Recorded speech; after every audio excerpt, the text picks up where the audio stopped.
So, hi everybody.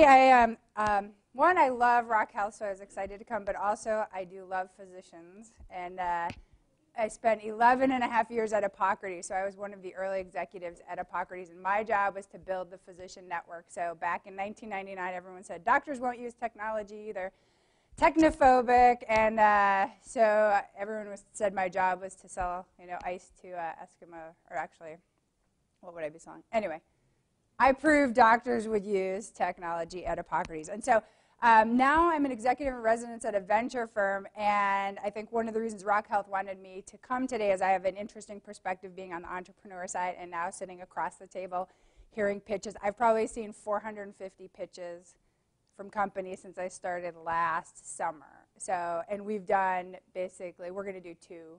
We're going to do our second investment. So I pretty much look at about 100, 150 companies, and we'll do one investment out of that, which, not that you guys should see that many, but it is helpful to think that way. You will see a lot of companies, and it's probably good to actually have the discipline to say no to a lot before you actually say yes. So, so this is the early days at Hippocrates, if you ever wondered what. Did you guys use, many of you use Hippocrates? Okay, so we were in a big room here. We all shared one big wooden door. That was our table because our founders were too cheap to get really nice tables, which is actually a good sign. If you're an investor, look for people who are resourceful and use their money wisely. We would sleep in the office because we were so tired. And then we were also so cheap we didn't want to spend a lot of money on marketing that we took photos of all of our employees. So this is me, photoshopped in a doctor's outfit, and I was actually on the Hippocrates website for 2 years. Until we actually decided to buy some stock art. And then actually it was funny, there was there was one of the other e-health, I think it was e-physician or one of the companies actually took me off our website and put me on their website. And we had our lawyer email them and said, you need to take down that photo. And they said, no, this is stock art. And they're like, no, that's our vice president of marketing. You took that photo off of our website, which is actually very funny. So anyway, we'll go back to resourcefulness. So now I'm on the other side. I have an interesting position because I sit at healthcare IT. So I work with 3 investors on the IT side of our house and 2 of our life science investors, which actually is an interesting mix. And I think in this healthcare IT space, and I'll talk about it later why it might be good to get a group together to invest, is that a lot of what you're looking at are SaaS-type companies and technology-based companies. So you really need to understand that side of the business as well as the healthcare side of the business. So I'm going to talk about investment expectations, finding deals, due diligence, what users should expect after you make the investment. And then Neil and I are going to do a little role play just so you can see what it might be like having a conversation with an entrepreneur from an investor's perspective. And we'll only have 15 minutes. And first I was thinking, oh, I usually take an hour with these folks. But then I was actually thinking, this is good because you can tell in 10 or 15 minutes if you want to have a conversation. It's like speed dating, if any of you guys have done speed dating, right? The idea is, you just talk for a little bit to decide if you want to speak further. And so I think in 15 minutes you'll get a sense of whether you'd want to talk to Neil further about investing in his company. Okay, so I think you heard some of this last week, so I won't spend a lot of time here, but really you have to think about angel investing as you're not doing this for the money. You might be doing it for social good or to improve healthcare, especially you being physicians, to mentor entrepreneurs, to kind of be on the inside of what's going on with these changes in healthcare. But I would go into angel investing assuming you're not going to get your money back. You will, probably on some investments, but going with that expectation. Figure out what you can afford to lose. The other thing that I think I bring from this presentation is there are some differences in what you look at as an angel investor and what you look as a VC. But I think one of the important things is, as an angel investor, what you want to be thinking in your head is, will a VC invest in this company? Because only 45% of seed companies get a Series A within 18 months, and I think maybe it's like 50% actually get an A. So if you put in your money at the angel round and they can't raise any more money at A, you're going to lose your money. So you have to think like a VC, even in the angel round. In terms of valuation, and I come from the entrepreneur side too, so I wouldn't overthink it. I mean, you have to understand how to do a deal, but most seed stage companies are going to fall within a range of valuation. And if it's a home run, it's not going to matter if it was a $2 million or $3 million valuation, right? If this turns out to be a $300 million company.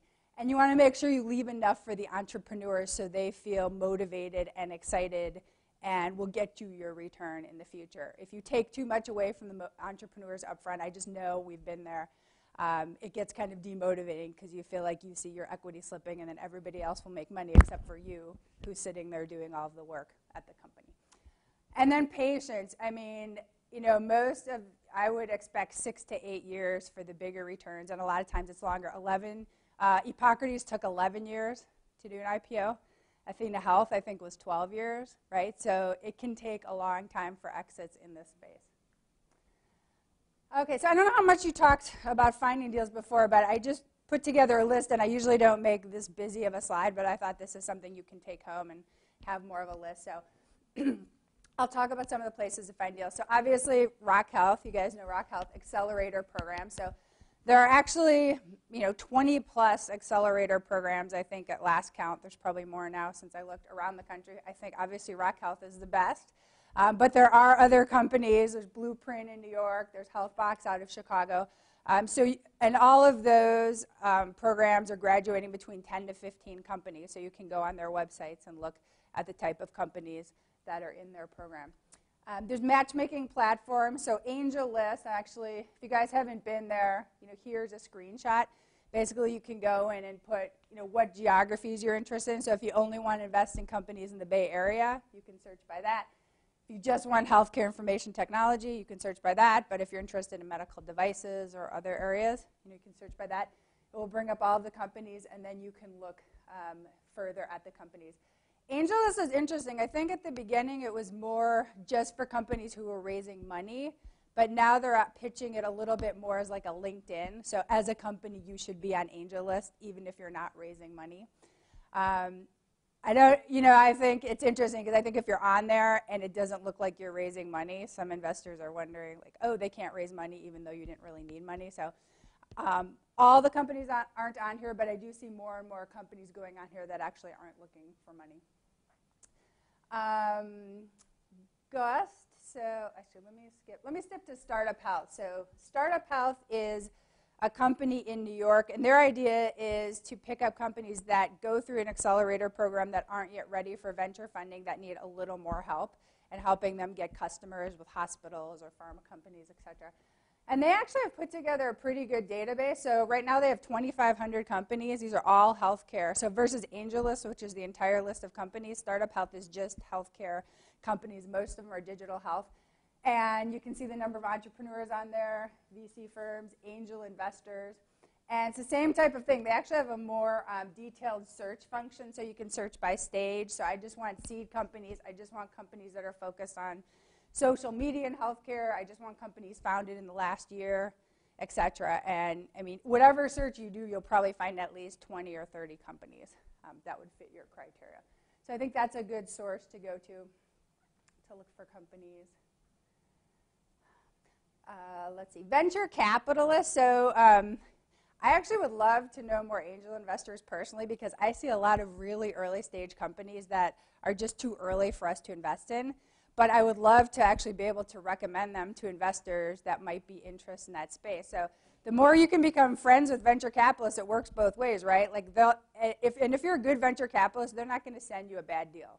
Like for my reputation, I'm not going to send a potential angel investor something that I actually don't think is pretty good. So it can be beneficial to you, but then as an angel investor, part of your goal is helping to get, potentially helping your company get a Series A. So then you've actually developed relationships that maybe you can leverage in the future when the company needs Series A funding.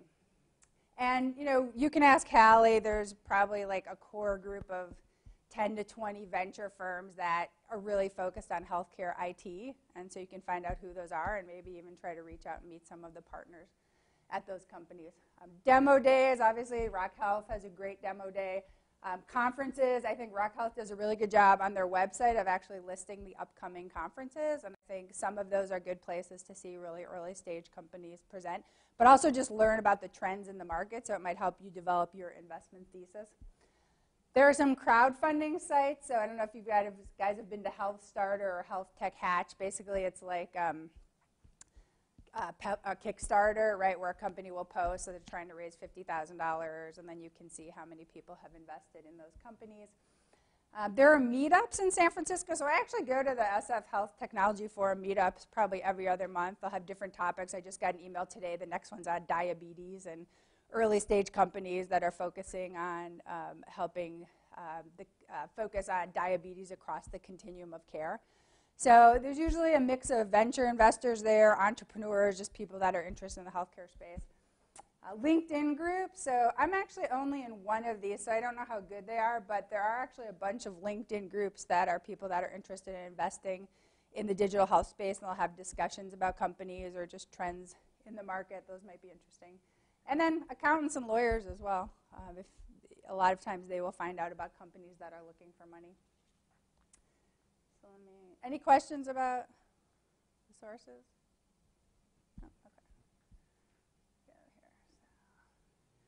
Okay, so I don't know how much you talked about this before, but one thing I did want to talk about was doing individual investing versus group investing. Because, I think it's great to do individual investing, but if you're a first-time investor, I actually might recommend trying to get together with a group of people or joining an established investment group for a couple reasons. So I think there is value in the network. So I'll talk a little bit about Health Tech Capital in a bit, because that's the one that's out here that you guys might know about. But it's a great opportunity to share opinions with other people, especially if you're a first-time investor, to see how people do due diligence, to see what kind of questions people ask, what topics they cover. You have a diversity of experience. So for example, at Health Tech Capital, you have people that have been entrepreneurs, you have physicians, you have people from the pharma industry. So they all bring a different perspective versus just the physician perspective, which is obviously important, but I think it's good to have a diversity of experience. You can pool your capital. A lot of times you're going to be able to get better terms, right? Because instead of having $25,000 to invest, Health Tech gets 10 people and they want to invest $500,000. And so you can usually negotiate a bit better. And deal flow, too. At Health Tech Capital, so why don't we just jump down to here. So Health Tech Capital is a local investment group. I'm trying to think. They have about between 100 and 200 members, I think. So about 25% of their members are physicians. Costs $2,000 to be a member. They have a screening committee, which you can try to be on to screen different groups, but they see 30 to 50 deals a month. So some people want to be on the screening committee, some people don't. Some people just want to wait for the dinner and have everybody else say, okay, of the 50, here's the 4 best ones. Right? So they'll have a dinner, and the 4 companies will present. And then it's really interesting. The companies present, and then they leave the room, and the group has a discussion about the company. So there'll be like 60 to 80 people at dinner. So you'll hear all the different perspectives on those companies.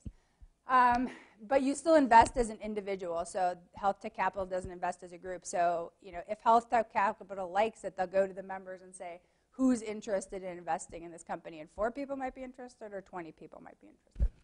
And they did 8 deals in 2012. And they're really focused on this kind of digital health, IT intersection. So if that's an area you're interested in, you might want to look them out, and you can go to the website and see the deals they did. If you're interested more in kind of medical devices or diagnostics or therapeutics, there's Life Science Angel Network. They're local here in the Bay Area. There's LSAN. My friend Milena runs that. She's out in New York, so you probably don't want to join a group that's in New York because it's hard to go to the dinners. But she actually said they have 3 physicians in the Bay Area that are part of the Life Science Angel Network out of New York and have done some investments. And then Tech Coast Angels, that's down in Southern California. They're part tech, part healthcare. So I would actually say if you're going to do a group, I would stick with healthcare. But Tech Coast Angels is an interesting group as well. So these groups obviously will help you with deal flow, but honestly, the best way to find deals is to do a deal. Once you do a deal, people will see you're an angel investor in healthcare IT, and you'll probably not have a problem with deal flow. You'll probably have too many people coming to you. But you really just need to do a deal or 2, and then you get on people's radar.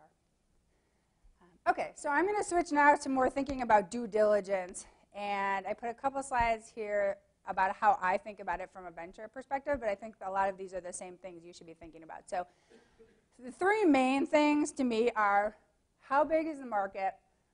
What is the team like? And do they have some type of beachhead product or differentiated entry point? to me, by far, the most important is big market opportunity, because you can always change the product, right? I mean, it's not great, but you can change the interface, or something's not working, or you can pivot and kind of focus on something else. The team is actually harder to change out. I mean, you want to invest in a solid team, but you can remove the CEO, right? You can get a new VP of engineering. The thing you can't change is a big market, right? Because if you're investing in something with a big market, there's room for error, right? The first product you go to market with might not be the right product, but you can try again. If you mess up a small market, there's no room for error, and two, there's just less pie to go around. So as a VC, in my head, I'm always thinking at a minimum, this has to be a $50 to $100 million opportunity. And just a little background on InterWest. We might be a little different because we have a big fund. So we have a $600 million fund, which if you think about it, we have to look for these bigger opportunities, because we can't invest 100 times in companies that are going to make $25 or $50 million, because that's not going to move the needle on a $650 million fund. But I would think if you ask most VCs, they'll say they're at least looking for $50 to $100 million projects. The other thing to think about is I see a lot of really interesting products, but they're not companies, right? And so you really have to think through, is this a product or is this a company? And sometimes a product can become a company, and I would have to say I'm guilty of that, right? Hippocrates was a product. It was a drug reference guide, right, that helped you look up information. And everyone kept saying, you're just a product, you're just a product. But we were able to build a company out of it. I mean, we had 100+ million revenue when I left 2 years ago. But I think that's the exception versus the rule. So really think about that product versus company differentiation. Okay, so due diligence. So I wanted to go through some of these areas here. And then when I talked to Neil, what I thought would be interesting is for you guys to take the handout and think about these areas, and based on what Neil answers, you can see where you think Neil falls on the risk continuum. So, and the other thing I'll say too is there are some people that might think no healthcare experience is better in healthcare IT market. They're like, you know what, we need to disrupt healthcare. We need to bring people in from other industries that aren't cynical or jaded by how the healthcare system works. So they might actually put, industry knowledge as higher risk. So I put it as, lower risk if you have knowledge, but it's all your own personal opinion. But in general, I think this is how it would fall out. So experience, one thing you're looking for is this a first-time entrepreneur, right? Have they ever built a company before? Or have they built several companies or serial entrepreneur? And not only that, have some of their companies had really good exits, right? I have to say that's one of the most important things. When we have people come in and pitch, if we know they've built companies before and they've been successful, they get a notch up even if we don't like their product as much as somebody else, because they're probably going to pivot their business. They're probably going to, they probably might morph into something else, but they know what it takes to build a successful company.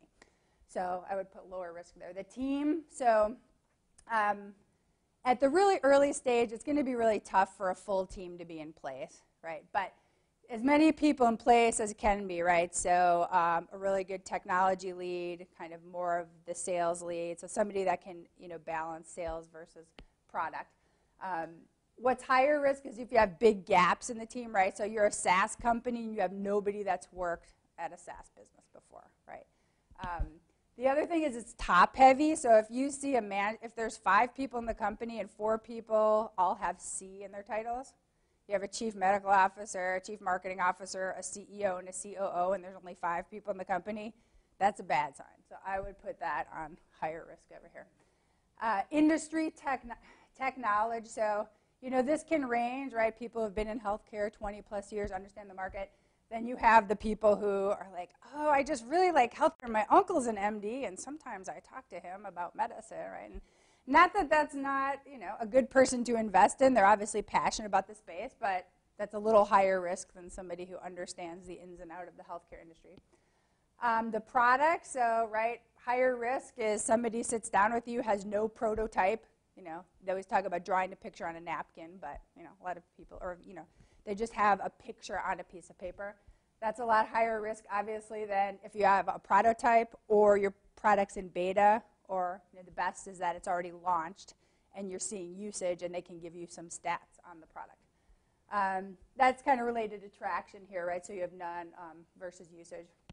Barriers to entry is an interesting one because I think a lot of life science investors that are coming into the healthcare IT space are used to having IP as an advantage, right? Like you have patents on your product, and that gives you a higher barrier to entry. In the healthcare IT space, I think a lot of the competition it's about execution. Like there isn't a lot of IP in some of these companies that we see, which isn't necessarily bad, but then then it goes back to the team, right? Do you think that this team can get the product to market fastest and execute better than anybody else in the space? Competition, so obviously it's better if there are few competitors. It's higher risk if it's really crowded, and then if somebody tells you they have no competitors, that's a red flag to me because there might not be anybody in your space, but for example, if you're a company trying to make the clinical trial process electronic, your competitor is pen and paper. Like that's I want to hear them talking about that because that's if everybody's using pen and paper, it's hard to get somebody to go electronic. So that is a type of competitor. And then other investors. So especially if you guys are first-time investors, to the degree that the company already has people signed up and they have a couple $100,000, and there's a syndicate forming versus you're going to be the first investor. This is your chance to get in, before everybody else. I would put that higher on the risk continuum. So going back to team, the one thing I want to say at this stage, at the angel stage, a lot of times you're not going to have a lot of these things, right? The product's not launched. You don't really know what the competition is going to be yet. So really what you're doing is betting on the jockey. You are betting on the CEO and the team. And so you can talk about intelligence and factors like that, but these are actually really the characteristics that I think you should be looking for in an entrepreneur. And some of these are hard, to ferret out when you're just, in the first hour discussion. But I think resilience and perseverance in this space, if it's going to take you 10 plus years for your company to have an exit, these are key characteristics. Coachability, you can get a sense talking to somebody if they're open to feedback, right, versus they know everything and they know exactly how the company is going to progress, because nobody does, right? I can't think of a successful company that, for example, Epocrates, we had to make a big pivot, right? In the early days, we were about going to pharma company and getting pharma to buy all the Palm Pilots, which that's what we had in 1999, right? And they were going to give them to the doctors, and then that's how we were going to build the network. And we did that for a year, and we realized it's going to take us forever to build a network if we're relying on the pharma companies because it takes so long. And so we totally switched our model, right, which was just it's going to be free. We're just going to put it out there. Doctors are going to download it. We're going to build this network, and then we're going to go back to the pharma company. So, and a lot of that was kind of our board coaching us, too, and saying, okay, we got to switch the model. We got to look at alternatives here. Okay, so let's assume you've made the investment. I just wanted to talk a little bit about post-investment expectations. So you guys probably know this. What do they want from investors? So especially from physicians, though, right? They want value-added connections. They want your understanding of the medical space, right, because that is key in figuring out how their product or service fits in. They want connections. So do you know people at hospitals? Do you know people at health systems? Do you know specialists in a certain area?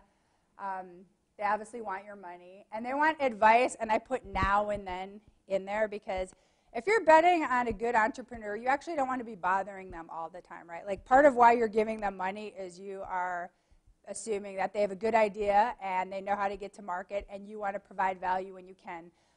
But don't email them every week. Don't call them every week because that will be frustrating for them. What I would suggest is two things. One, discuss your expectations up front. So, it's just like a good relationship with anybody. If you're going to make an investment, talk to the person about, like, how can I help you, right? And even maybe put together a how can I help you list. So here's the connections I have. Here's the people I know. Here's the domain expertise I have. Just so you know, so when you run into needing these type of connections, you can reach out to me, right, versus me having to reach out to you every week.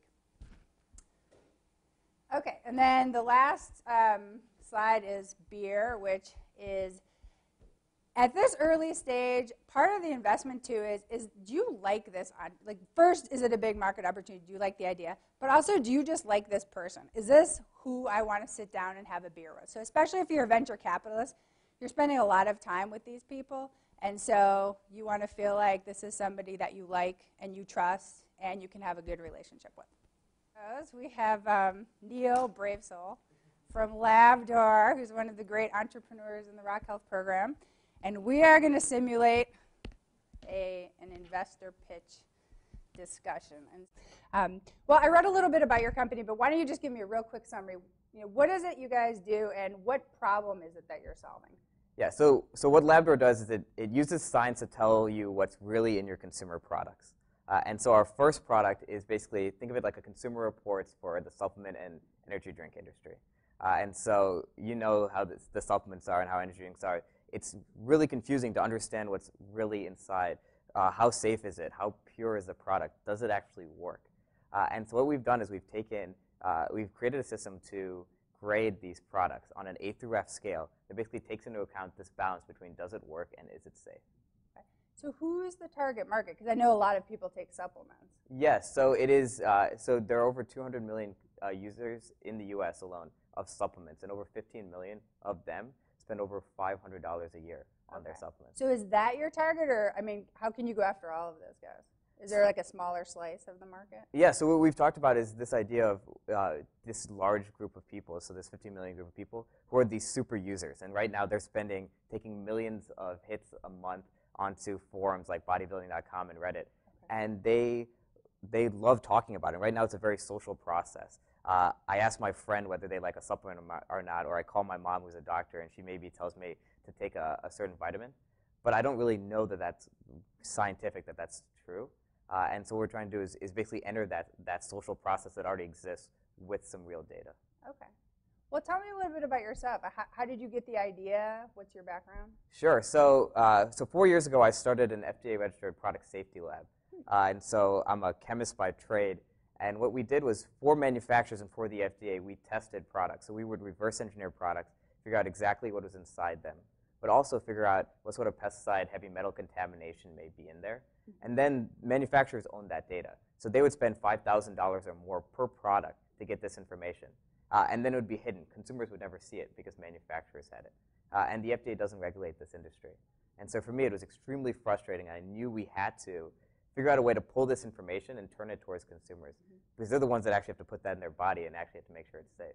So thinking about who might not like your product, yes. How are the manufacturers going to respond to this type of information being out there? So we've actually, so we launched very recently. We launched 10 days ago, and we've actually already had 5 to 10 manufacturers have actually been offering to pay us money for grades. We've had people say, we would do great in your system, but we're not one of the top 100 products, the top 200 products that you've tested.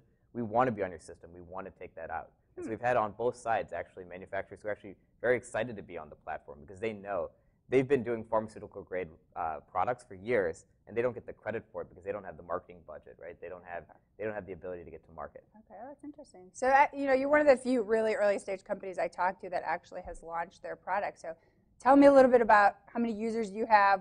Who are your initial users? Yeah, so we launched web and mobile applications about 10 days ago, and so we've already seen over 10,000 people on site. And, wow. And we're converting over 20% of those into registered users. Wow, that's good. That's a good metric. Thank you. So we're very excited about the users, and basically we've gotten over 100 emails from consumers basically just saying, we love this, we told it to our friends. You're kind of like, we kind of have this kind of underdog vibe going right now. And so there's people who have always been in the space, they've always talked about it, and they've always kind of wanted something like this to exist. We keep hearing this, oh, I had that idea 5 years ago or 10 years ago. I've been thinking about this idea for years. I was going to start that company. And I always thought that was funny because if I had had that idea 5 years ago before I started my lab, I couldn't have done that. It's a really deep data process. So one of the things I know about this market is there are thousands of supplements on there, right? So how are you going to get all of this information into the database? Is this going to be a really labor-intensive process? So there's a couple of things that we've done. So our technical team is amazing at basically taking the database of products that could be sold. So there's over 5,000 products that are sold in the US. And so we've gone through FDA, NIH, NLM data, and we've scraped it, cleaned it up, got that ready for basically the testing that needs to be done. And then we've taken over 100 of basically the top-selling products, and we've actually gone into the lab and done the testing, the purity, the safety testing, and then we've implemented that in the system. Okay. But will you have to test all, like? So we could have to. So this is the big the IP and also the big cost driver of this business, right? So in this case, one of the kind of interesting things about this market is it's very power law distribution. So it's an 80-20 rule. So if we test 1,000 of those products, we're covering 80+% of the market. And so we've already tested 100 products, and in our next stage, in our seed round, we want to cover that 1,000 products. The 1,000 products that you would see in like a Walgreens or CVS or a GNC. Okay. At GNC, when you walk in the store, there's about 1,000 products on the shelf.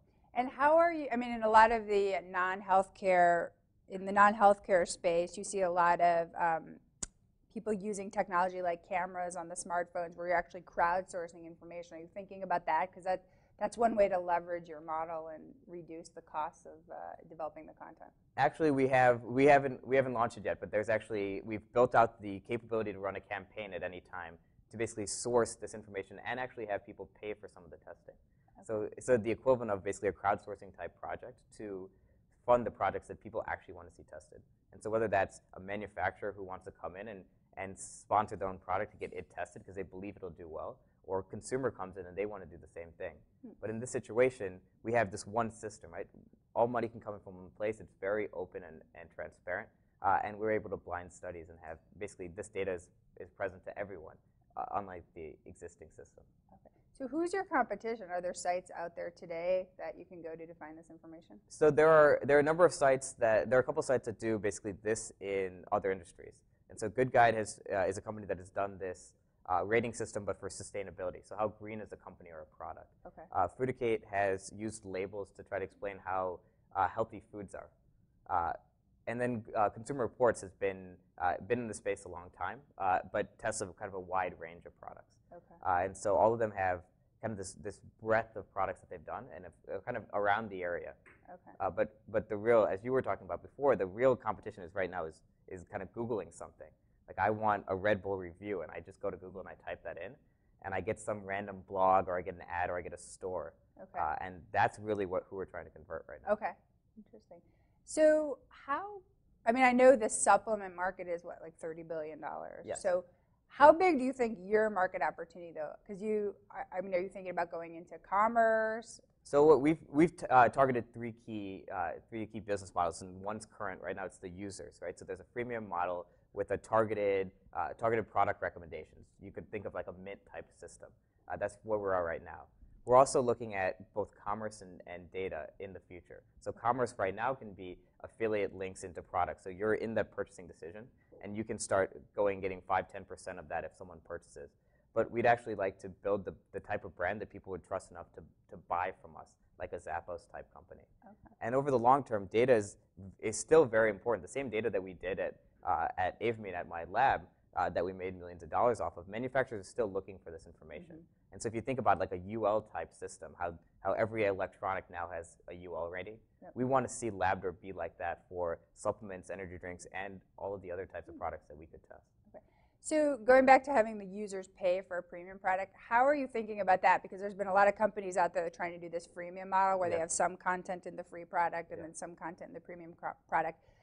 How are you thinking about how much value you put in the free product and how important it is to build the free network versus how much you're trying to monetize the user to get the premium product? Sure. So we have this. So we do really detailed user testing. We're obsessed with the lean startup methodology and the testing around it. And so we've brought in over 100 of our existing users already, and we've had them basically, what are the key things that you're looking for? So almost make a decision for me. So the average user is saying, just make a decision for me. So maybe tell me a letter grade, and then what we talk about, the safety versus efficacy. So show me that balance, show me the grade, and I'm going to go to the store, I'm going to buy, that's it. And so what we've done is we've made those services free. And then from there, we have, there's this super user who is already used to spending hours on this information. They love reading, and it's not just about, oh, Dr. Oz told me this was a good product, but it's actually, I want to do the research, I want to understand it, I want to understand what's going into my body. And so we've targeted those people, which we've segmented at about 10% of our market, has already shown interest. They're already clicking through to premium pages looking for that content. Okay, Great.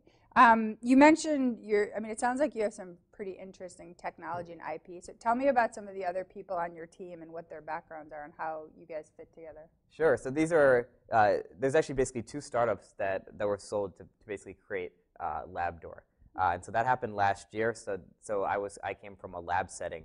The other group was a development and design company that was very focused on mobile and web consumer, really from a consumer perspective. And so they had built for Roche and P&G and for Warner Brothers, and a lot of these great, very consumer-focused brands. And so our CTO has spent over 10 years basically building these full back-end to front-end all the way to mobile applications.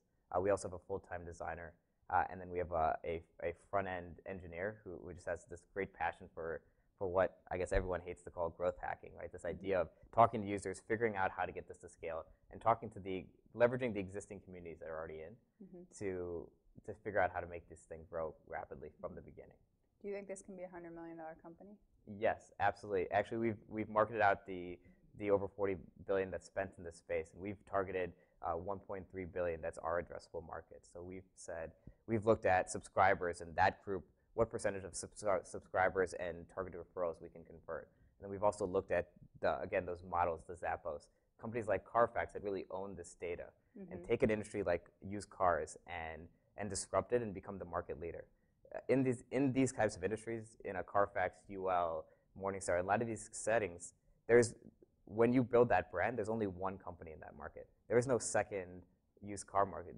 It's really hard to find or think about that because you always think about that one company. You always think about UL. And so what we want to do is we want to build that one brand in this space. Okay. So I know we're running out of time here. So how much are you guys looking to raise, and what are you going to do with the proceeds? So we're raising $1.5 million, and what we're going to be doing, a third of that is going to go directly into testing. So building more of that IP out, taking from 100 products into 1,000. We're also putting half of that into our team. Currently at a 4-person headcount, we also want to add 4 more.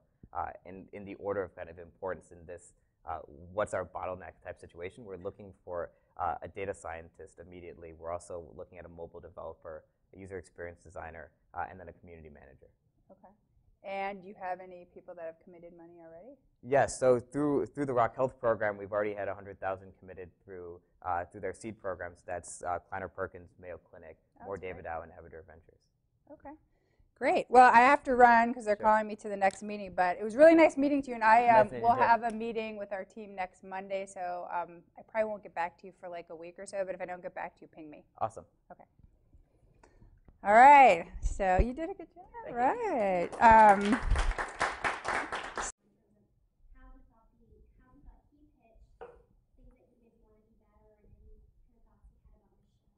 you. Okay. So let's see. I mean, one thing that helps about meeting in person versus online, I think, is just kind of the energy, and you can meeting the person. So I liked Neil immediately. He seemed knowledgeable about the space. He had a good energy. He doesn't have decades of experience, but he obviously has experience in this particular area and knows what some of the issues are. I like the fact that the product was already launched and he was getting feedback, and they're already starting to see what users are saying. Like I said, that's not typical for this early stage, but I like that. I also know a little bit about the space, so I know there is no winner in the space, and maybe there's not one winner, there's a couple winners, but I think this is kind of a green field. So I think honestly, I don't know where his revenue is going to come from. I don't know if it's going to be from the subscription product yet. I don't know if it's going to be from e-commerce. But I do feel like if he can put out a good free product and get enough users using the product, manufacturers will pay attention. I mean, it's similar to me to the Hippocrates model, right? Once we got enough doctors using the product, then you have pharma, then you have the health plans, then you have market research firms coming to you. And I do feel like this could be, if they execute right, there's the opportunity for this to be a $50-100 million company. I mean, if they don't execute right, it won't, but at least I can see a big enough market where that's possible, and so that's definitely a plus. I like the fact some other people have put in money, and I'm not the first. I think I still would want to hear a little bit more when I asked about who's your target customer.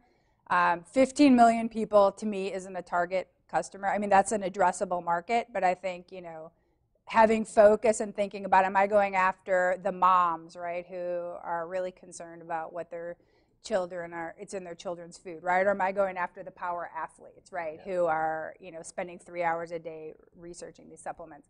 So I'd want to see a little bit more focus, and I dig into that, right? Like, what is your rollout plan? Who are you targeting first? How are you going to market to those people? Is that going to be really expensive marketing, or are there ways you can do that pretty cheaply? So overall, I mean, I thought if I met with Neil and had this discussion, I would definitely want to spend more time with him. It got me curious enough to want to spend more time to learn more about the market. Awesome.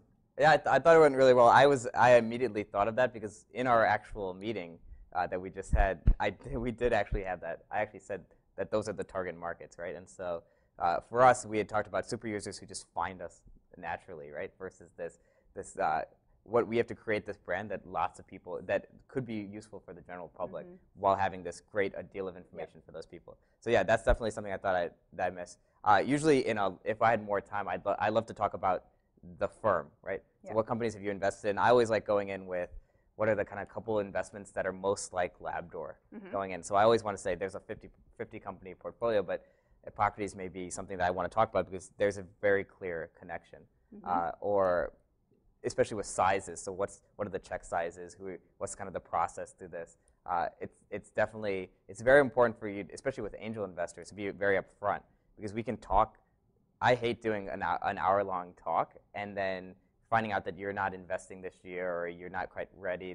It's really tough for me to say, like, that maybe 30 minutes in and out plus an hour, and that's 2 hours away from product, right? And so it's really important for me to kind of almost fight out of the investor that they really care and that they're able to invest and that their fund's not up or they aren't ready, and so that's really important for me. I think that's and Neil and I actually had met before, so I know a bit about Labdoor, but at the end of the meeting I said, you're too early for us, we can't invest, I don't want to waste any more of your time, but I want to keep up on your progress because I think it'd be something interesting later. So same thing for angel investors. Like, if you're really not interested in a company, like, the entrepreneur has so little time, and fundraising takes so much time away from building the product and trying to get the product to market. Like, just say no, upfront. And it might be hard as you're learning to be an angel investor, you might spend more time with companies than you might later on just because you're kind of learning what you like and don't like, but cut it early.